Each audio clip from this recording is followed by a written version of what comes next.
Today is Tuesday, February the 11th, and we had all of the markets at average volume, so a little bit higher than the last few days, a little bit lower than the last few weeks.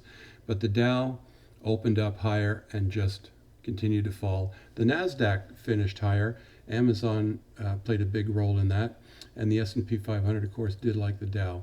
Now, the advancers and led decliners by well over 2 to 1. And even if you look at just the New York Stock Exchange, you had even better. Advances were 2000 versus 1918.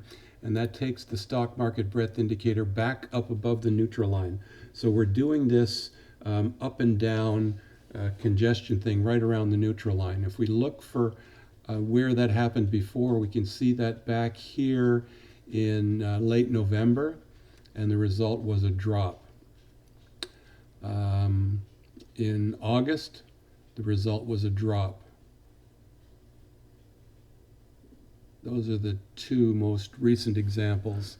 So we've been calling, that this is going to drop because the money moving in seems to get pulled out within a day or two. Read this article, Choppy or Simple Structures in the McClellan Oscillator. That will be really interesting. The VIX, of course, is getting support from the cloud. It's not down at its usual lows. On the shorter moving stochastics line, it looks like it still has a way to go. So we haven't finished moving downwards. Sorry, that's upwards, but on the short term, it's moving down.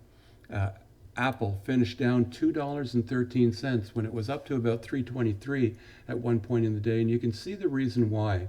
It's this 200% Fibonacci that we've been looking at, this one right here, that we've been looking at for about 2 weeks now, and it just can't break it, and the volume keeps diminishing, getting lower and lower, and the only way it's going to break through that line is with higher volume. So down might be what we could expect for the rest of the week. So I've still got those 320 short calls with only 3 more days left in them. Caterpillar up to 35. Well, let's take a look at its volume, because that's as important as we see in Apple, and we see declining volume as well there. And we were stopped today by the 200 EMA, and the Chiku span is playing in the cloud. Caterpillar looks like it's a stock that's going to run into some difficulty trying to get through this cloud, but look up here where it gets thinner, and there's a possibility in March, that it could burst through the Ichimoku cloud. FSLY, we've been taking a look at that one. For Andy, it was up 5 cents today, but there's really nothing happening with this stock. Come on, Internet. It's just playing off of this flat cloud, and the volume as well here is not too impressive. It's below the 8 EMA, and it's been below the 8 EMA since the end of January, so the whole month of February. So watch for that break there. Let's put an alert, and let's do it when it crosses the 8. Where's the 8? There we go. The 8 EMA. Let's watch for that. That might signal an opportunity to take a look at. Look at the Chiku span here where it's above the candles. That's important. It needs to stay above the candles to break the 8 EMA. If it falls below the candles, I'll probably take FSLY off of our list. Tesla, which I still have one short contract on, and when I see some momentum, I'm going to add another one.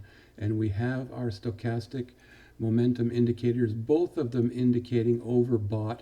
The faster moving one plateaued a little bit, but it's still got a ways to go in the downward direction, and the slower moving one could take a long time to move all the way down, but we're stuck at this 300% Fibonacci.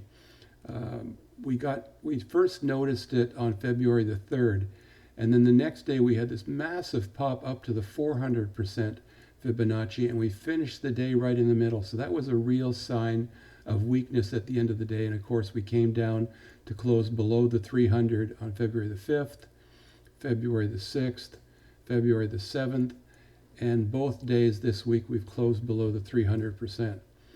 So the direction for Tesla, it's really volatile stock, but I'd like to add to my short position.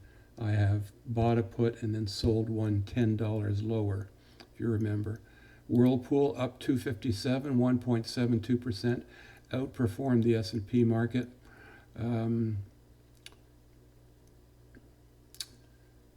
Volume is the volume nothing. A little bit higher than yesterday, but no significant volume. Now the Chiku span was stopped by the top of the cloud. That's where we had our pullback to today. So take a look at that tomorrow. But what we're looking at with Whirlpool now, let's draw a channel on there. And let's see, certainly we've got a channel looking like this in play, but that's a pretty broad channel. We might even be able to narrow that down and say that this is the channel. Sorry, let's get rid of that.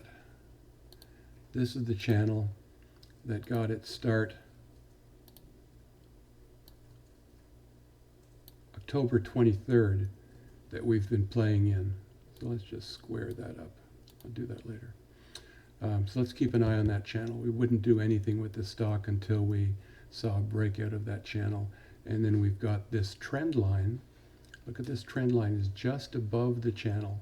And it's not a valid trend line yet. These 2 points were close together. This is really your second point. So we're looking for a third point, and we're looking for this. It's got this narrowing that's been this bear pennant here, where you can see we've got a couple of channels going. Let's just get rid of the Ichimoku for a second. We've got this channel here.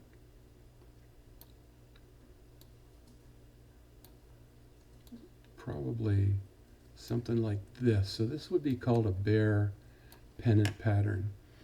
And it would look like we are falling out of that pattern and have started a new one. And this is this sideways. So the triangle here, the wedge that we drew a long time ago, is starting to narrow, which means it's going to break out either above or below. And the stochastic momentum indicators are telling us that downwards is the direction. Volume is non-existent. So downward is the direction, and we may be looking at falling out of this channel and making a motion to the bottom of this wedge. The next stock that we're going to take a look at, and just hurry up here, is Amazon, up $17. I mean, really killing it. Somebody asked today in the comment section, is there news on Amazon? I don't know if there's news on Amazon, but I would suggest that the reason that people are piling into Amazon, and it's not just, it's low volume, and it's not just small moves. It's been 3 huge moves, and that's because of fear of the coronavirus. People are going to stay away from malls, and they're going to be using more and more Amazon and online services. So if you believe the coronavirus is coming, you can do 2 things. You can short the market, and you can buy Amazon. We said we would look at Goldman Sachs. Nothing exciting here. We were looking for a breakout above 247, the 78.2% Fibonacci. It looks like we found support on the 68.1. So let's move Goldman Sachs up here into something that we'd like to take a better look at. Shopify is the last one. Earnings, I think, are tomorrow morning before the bell, but we did say we were going to move to 496. That's exactly what it did today, and then it stopped.